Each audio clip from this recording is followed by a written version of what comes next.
sports fans. ASMR Sports.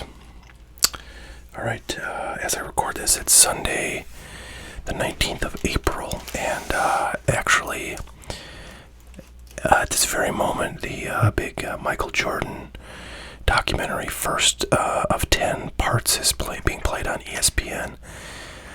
Believe it or not, I don't actually have access to ESPN at the moment. So I'm going to have to figure out a way to watch that at some point soon. I'm not really planning to watch those live, but I would like to see them. Alright, so today, this is probably my most requested, video content of all time, and it is, well, okay. A lot of people ask me, do a video of, your best cards, or the best cards in your collection. This is sort of like a pretty good representation of that, but it's not like everything. I mean, I have thousands and thousands of cards, obviously, and I have I've got a ton of, Acuna update rookies that are graded PSA 10. I've got a ton of Glaber. I've got a ton of, and all the stuff that I open on this channel. There's really great hits I get out of there. All the Ja Morants that I've gotten recently are probably, the most expensive, basketball cards in my collection. But, I'm not really, personally, those aren't in my PC, my personal collection, so, I'm not going to include those in these videos. The stuff I'm showing in this video is, well, first of all, it's all baseball. Secondly, it's all stuff that, I consider to be in my personal collection. Not to say I wouldn't sell, some of these items if the opportunity arose, but I'm not really looking to do that with these cards. So, anyways, another thing I thought I would do, because this is kind of a big deal, big mail day today. I got this in the mail, which is my, 12 pack of Rips candy. So I want to show you these because I feel like these are not super common, but there's 4 different flavors in here. And there's 2 packs of each. I got this off Amazon, so if you like Rips, go ahead and check that out. So this is cherry flavor, so Rips candy. I've noticed on the back it says distributed exclusively by the Foreign Candy Company, which is interesting. So I wonder if this is a product that's primarily sold overseas and there's one company that's importing it. Anyways, this stuff is fantastic. A lot of people have commented they like Rips too, so I think either you love Rips or you just haven't ever bothered to check them out, and you don't really know. So I don't know anybody who doesn't like Rips, but maybe they're out there. So that was cherry, the first one. This is watermelon, which honestly, if I could really do without, I hate fake watermelon flavor. But this stuff is sweet and sour candy, so it's probably if I could eat it, I won't like it. There's another cherry. So there's 2 more flavors. I'll show you real quick. This is Rippin' Red, so this has 4 different flavors, including cherry, but also wild berry, red apple, and raspberry. I'm really looking forward to that one. I love red flavors like strawberry and cherry. And then, you know what? I think there's 1, 2, 3. There's 5 different flavors I've got. So this one I'm kind of looking forward to. This is rainbow flavored. So I think each of the strips is probably lemon, orange, sour apple, and I'm not sure what the red one would be. Could be any number of things. Alright, so that's the 4th flavor, and then the 5th flavor is just this is the one that started it all. This is the flavor that they had at the local dollar store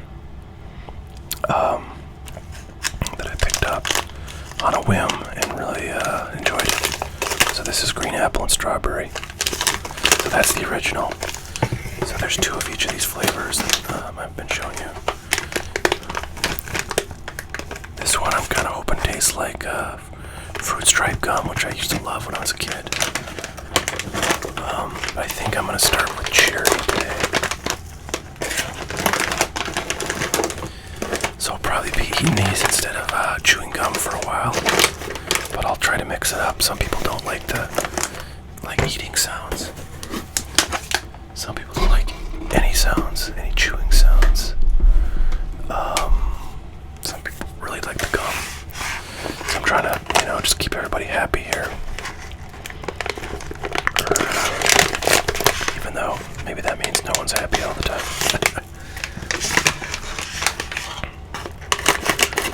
Alright, well, sorry for the sidetrack there. If you're new to this channel, I usually, this is an ASMR channel, and I usually try to be eating or chewing something.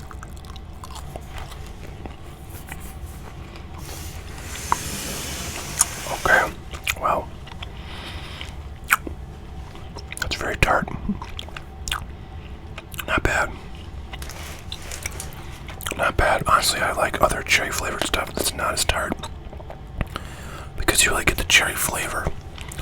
This is like kind of overpoweringly tart, which I like, but it doesn't really give you much of a sense of the cherry taste. Okay, kids, so I've broken this down. These are all graded cards. And again, I've got so many cards. I could do a video of just like my favorite Don Mattingly cards, because I have a huge Don Mattingly collection. I have some really nice, graded rookies of his, but I didn't put them in here because they're really not worth that much. This is more of the kind of more valuable pieces of my personal collection. So I'll do the modern first, then we're going old school, and I mean real old school. Although I don't have any 1800 stuff, but pretty close. Alright. So first card here is a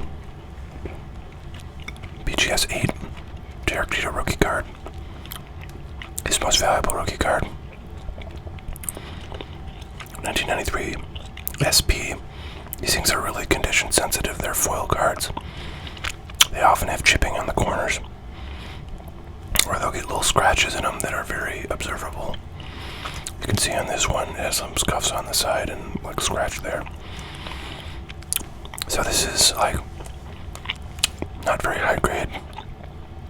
A PSA 8 would be worth a lot more, but I picked this up several years ago, 3-4 years ago, just because I'm a big Yankees fan and I gotta have some Jeter in my collection. So I picked this one up. I probably paid like 150, something like that for it. It's worth a fair bit more now since he got in the Hall of Fame, but I think these have actually simmered down quite a bit since he initially got in the Hall of Fame, which is when a player's rookie cards generally spike significantly in price, just because there's a lot of attention paid, to their cards on eBay, and so people will snap up what's there, and then what remains gets priced higher. So there's the back. This one has the lowest grade is a surface grade 7.5, and that's because of the scuffs. Corners got 8. You can see the corners are pretty weak. Bottom corners especially. Centering is nice. It's 9. Edges 8.5. Okay. So that's card number 1, modern-wise. This I like a lot. I don't have any other parallels of this card, and this is sort of the, like the update rookie of a lot of players, like, Arenado, Mike Trout, Acuna, Soto, Yelich. The list goes on. There's just a lot of guys for whom their Topps update rookie, just like flagship Topps update series rookie is their sort of most important rookie card, and I think that's true of Gleyber as well. So this This is a variation of his flagship update rookie, and it's a rainbow foil. You can see it kind of shimmering there. So it's not the most rare, like a gold would be more rare. And then you got, all the super low number variations like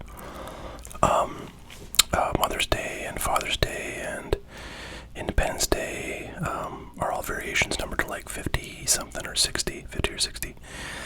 I think 59 is what they number those two, but some might be 69. Anyways, so this is not among the most rare variations, but it is a variation of a very, iconic card for him.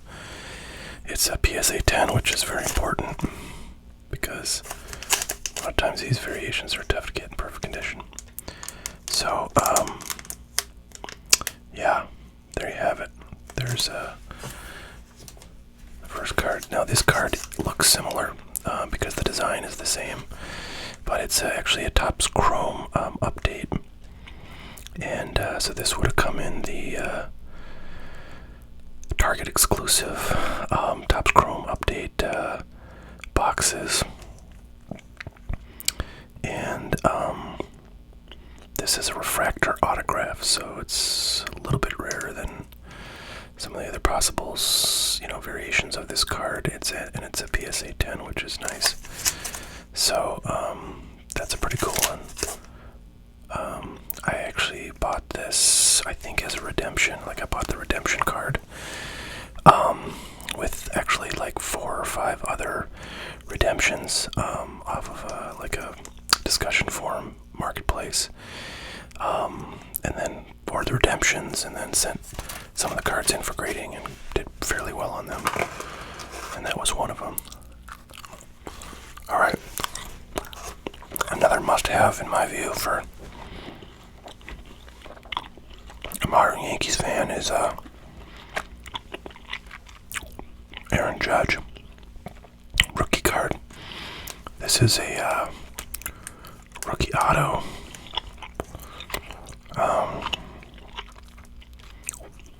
It's a BGS 9.5 with 210 subgrades, but unfortunately 1.9 subgrade as well for the corners, which doesn't make a lot of sense to me because the corners look pretty dang nice.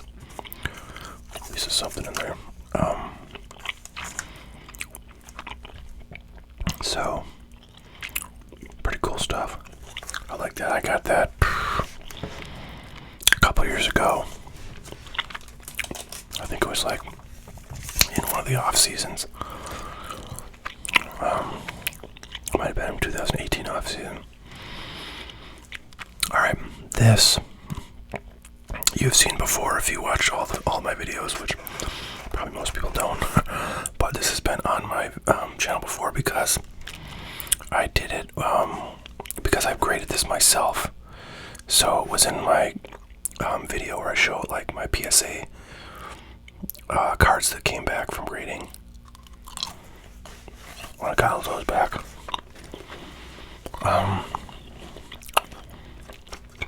This card I pulled myself from a 2018 Topps Heritage high number box.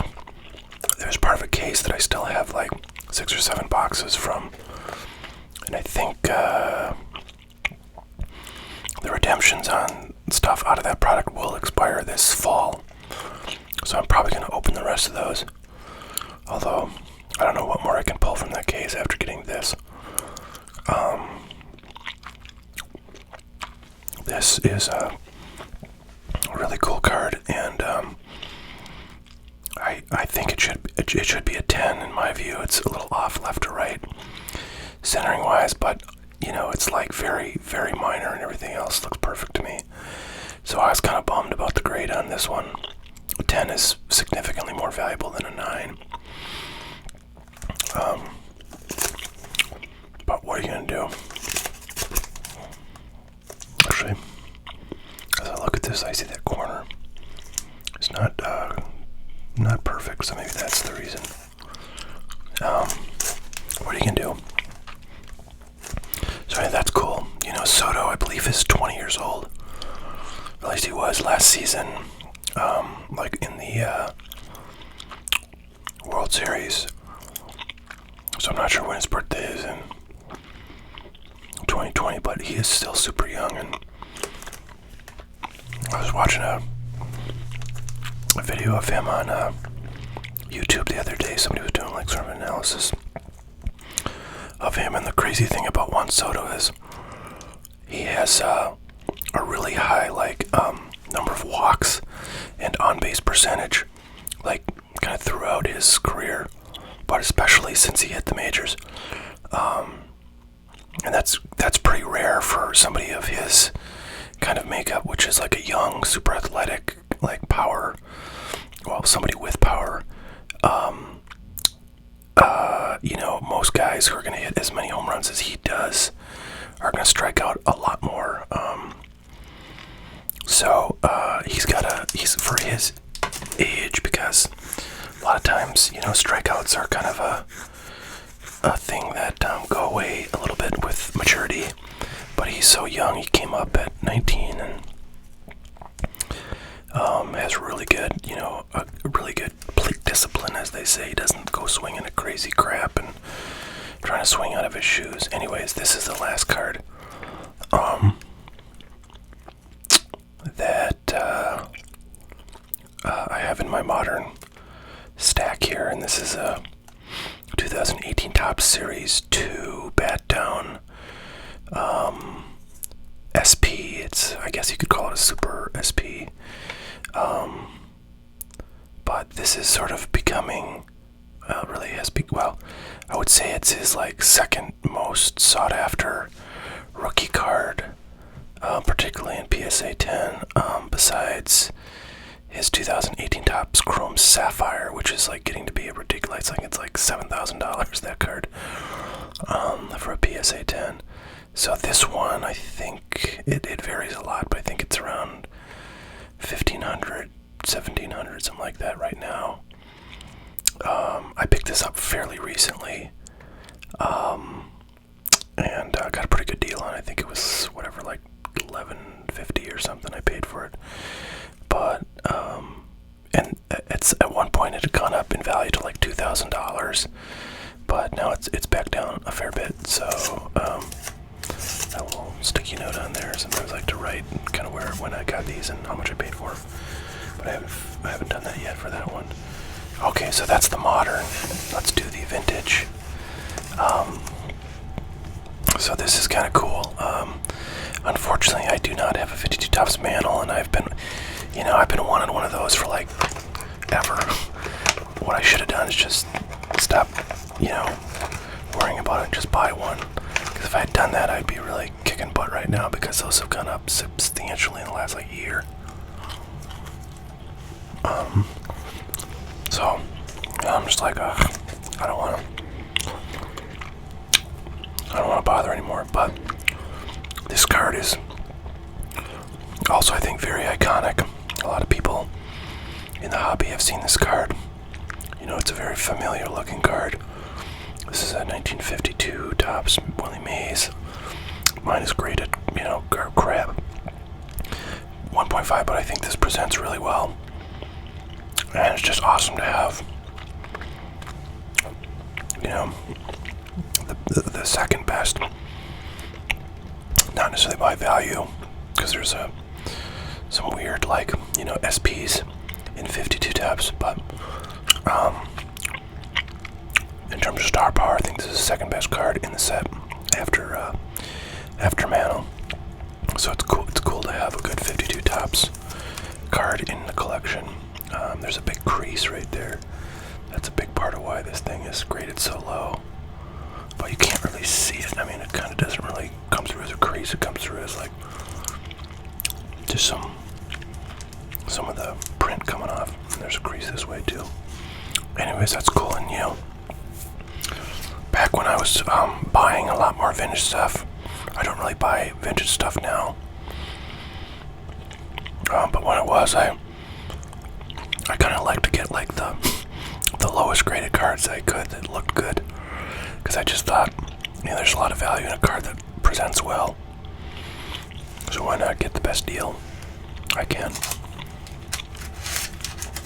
All right, here is a 1952 Bowman. Willie Mays, and that's his second year Bowman card. Both he and Mickey Mantle have rookie cards in 1951 Bowman. They're sort of true rookie cards. There's a lot of debate. Well, I don't know. There has been a lot of debate about whether, like, the 52 Mickey Mantle should be considered a rookie because he had a 51 Bowman card that people pay a lot less attention to. But in any event, this is a 52, so it's not a rookie by any interpretation of that debate. And anyways, it's in pretty good nice condition. It's a 4.5 on a 10-point scale. It's a little bit off-center, but other than that, it looks really nice to my eye. It's very clean on the surface. There's no creasing, so really beautiful card in my view. All right, this is a 54 Bowman Mickey Mantle that is pretty well centered, and I think these early 50s like Mantles, the Bowmans, like his certainly his 51 and 52 Bowman, but like 53 Bowman, which was an interesting set that actually was the inspiration for the 2019 Bowman Heritage that came out in the last, 4 or 5 months. I opened a box on this channel. But basically 53 Bowman is just a card that's this size, but it's just the photo, pretty much, that's it. Anyways, some of the cards in that set are just gorgeous, and I think this 54 Bowman set is similarly attractive. It's just kind of got the, signature and a little block on the bottom right, but other than that, it's just nothing but nice, clean 50s design. So this one is graded PSA 4. I've got another one that's graded PSA 2, and I think these both have gone up a little bit, or probably a fair bit since I bought them. I bought them a few years ago, at least. I can't remember when, but there you go. So, alright, now sticking with the Yankees theme. And this is the last of this is post-World War II, but it's 1940s, and this is the last of the post-World War II cards that I'm going to do. Everything else is pre-World War II. This is a 48 Bowman Yogi Berra, so it's his rookie card. There are a number of cool rookie cards in this 48 Bowman set.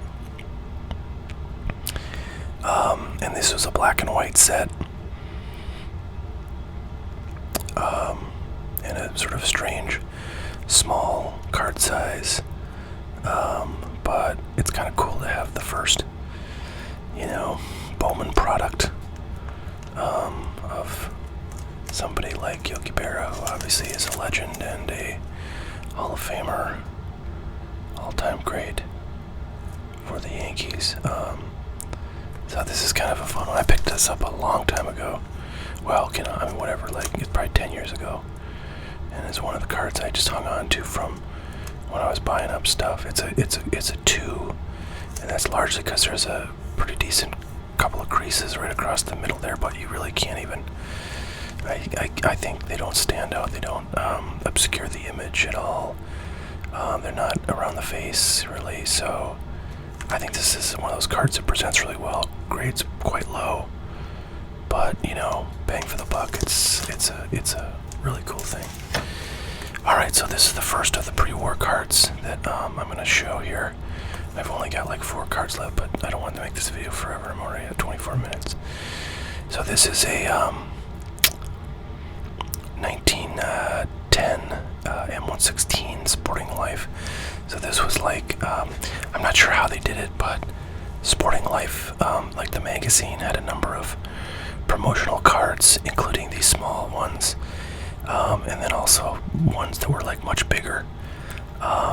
And I'm not sure if those were something you had to send in for, or if some of them were included with magazines or what. But Sporting Life has a fair number of cards that are pre-war, that are very important and sought after. This is Christy Mathewson.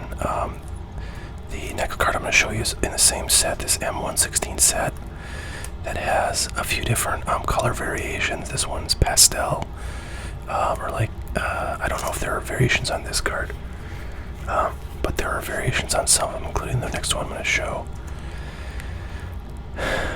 This one's graded pretty well, at least for a pre-war card. I don't have a lot of cards that are graded like this high or higher. This is a 4. There's my cat going nuts in the background, and you can see a little bit of like this little print on here that I think is from a card that was on top of it, like in the print process, but it's just kind of an outline of this design that goes on the back. So there you go. The back is very sharp on this. You can see everything very clearly. It's very bold.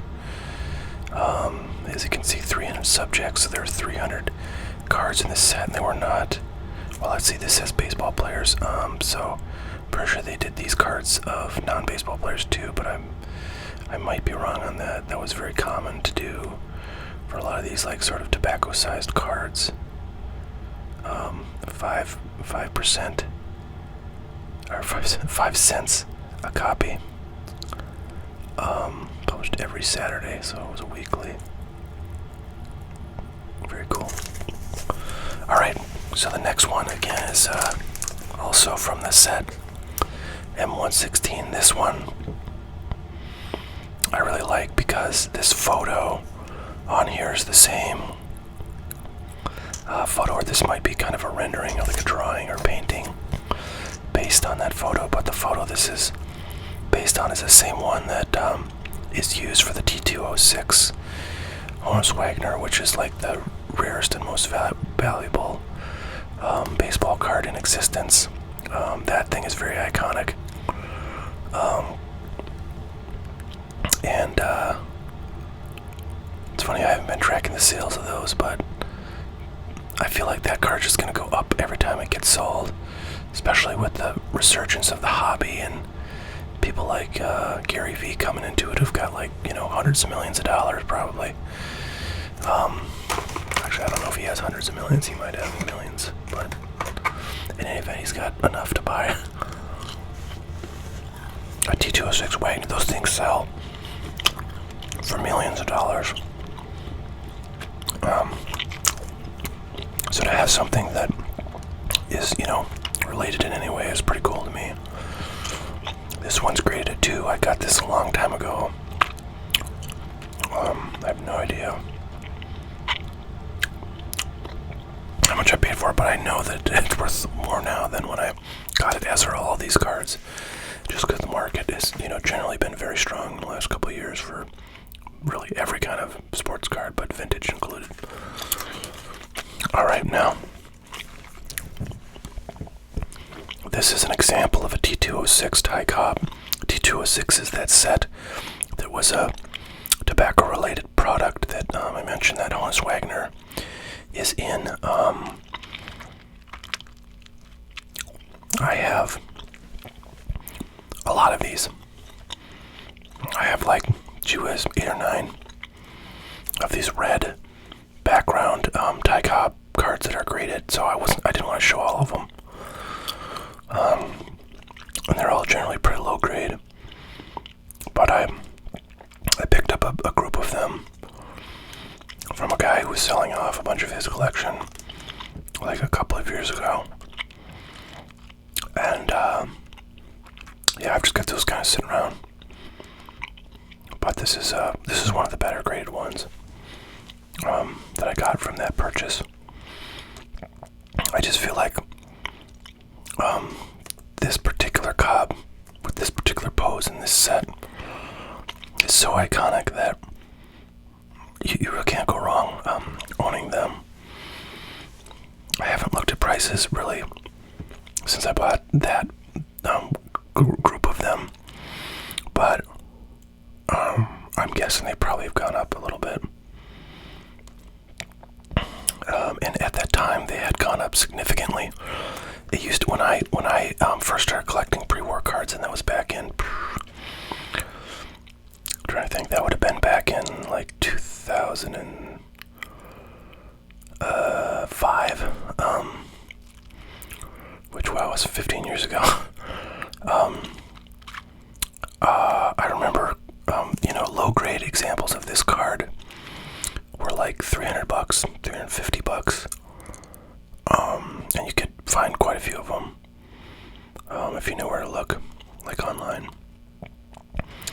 When I bought these, the PSA ones, and yeah, I don't know if this card in a 2.5 ever would be $300 or $400, but like, I just remember like the cheapest ones, the PSA ones and stuff of this card back then were $300. And when I bought like this, the collection of cards that this was part of, I think that those PSA ones were going for like $800. So this would have been, I don't know what, a fair bit more than that. So like I'd seen just that steady rise in price, and I was like, man, I gotta get these before they go bonkers. And I'm not sure how bonkers they went. I'm not really looking to get rid of these anytime soon. I'm happy to keep these until, I don't know, I die or something. And they can be sold by my family, but anyways, there you go. There's the back. This is a sweet Caporal cigarettes. Very common back. There are different backs on these T206 cards, and if you happen to be a collector of vintage cards or pre-war cards, I'll tell you that I used to own a very rare back of a card version of this card. It was a Black Lynx Cobb, and there are probably only like, I don't know, I want to say like 5 to 10 of those in existence. So I'm a kind of an idiot for selling that thing, but I got it. It was graded by GAI, which is a less than reputable grading company that went out of business a long time ago. However, I had it on good authority that the card was legit, so I took a gamble and bought it. And when I got it, I could see that it was, it looked pretty good. You never really know, but, I think that the price of it was very discounted because people were not sure if it was going to be legit or not. So anyways, I bought it. I think I bought it for like $1,500, which is a steal. Even back then, it was a pretty dang good deal. It was probably a $2,500 card back then. And that was like, 10 years ago. And, it was 12 years ago I bought that. Anyways, I bought that card and just hung on to it. And like, you cannot find those cards these days. But anyways, I ended up selling it for, I think, $5,000 to somebody, and they cracked it out of the holder it was in, sent it into SGC, and it graded an SGC 10. So at that point, that card was probably worth, in that SGC holder, like $8,000. And now, who the F knows, it's probably worth like $25,000 or some ridiculous thing like that. I don't know. I'll have to look that up one day, but I don't really want to because it's just going to depress me. Okay, here we go.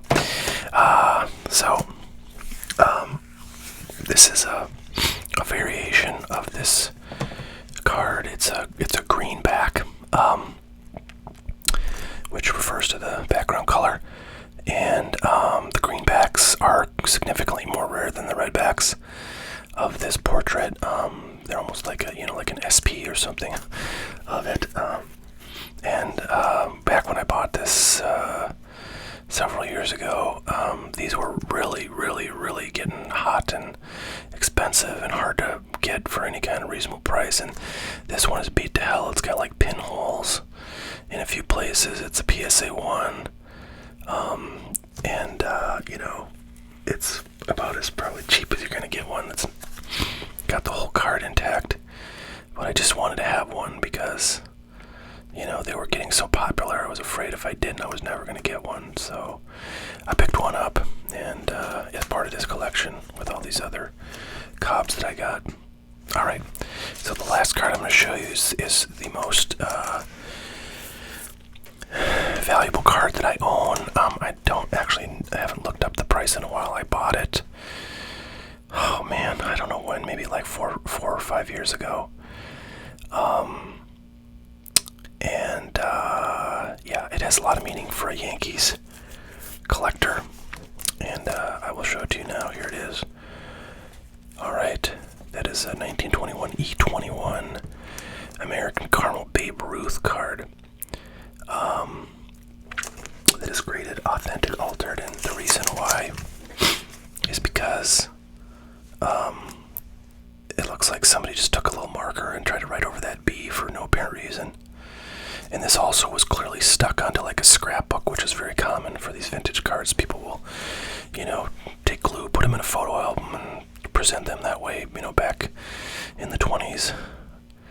That's just how people did it. So it's got all this paper loss, and, best it ever would have gotten is a PSA 1. But it's altered because of that writing on there. I also think if you just took like a pen and like that, it wouldn't be altered. But if you try to kind of write over a letter or something, or you try to make this line more bold or something by tracing over it, they'll give you an altered. I didn't grade this, I got this graded, but anyways, I'm just speculating. But this card is really awesome to me, and probably to a lot of other people. And the reason is it's one of only, I believe, two cards, or two types of cards, I should say, that show Babe Ruth in a Boston Red Sox jersey. This is actually a Red Sox jersey. It says Red Sox ED under there.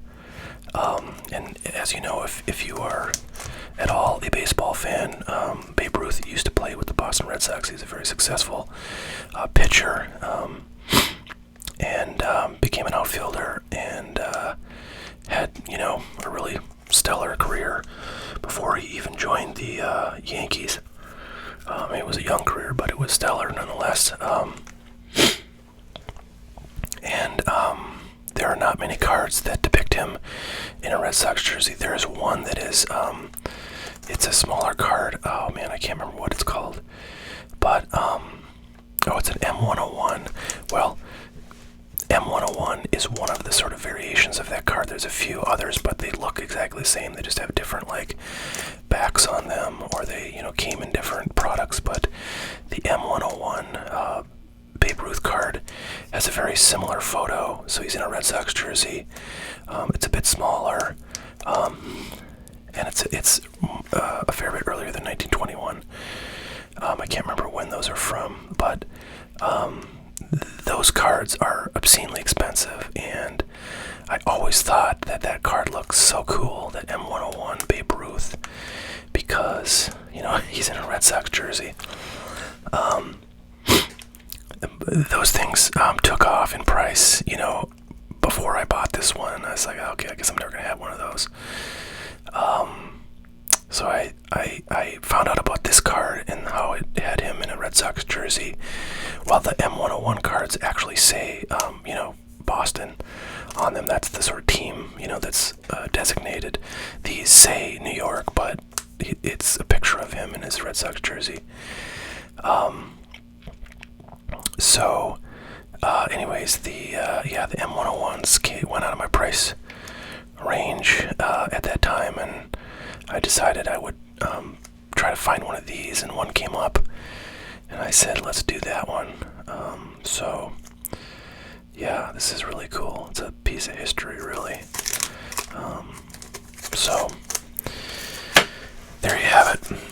There are, I guess, some of my better cards in both vintage and modern, and boy, it's like 40 minutes now into this video. So I hope you all stayed awake for that. Thanks so much for watching. We'll catch you all later. Have a great one.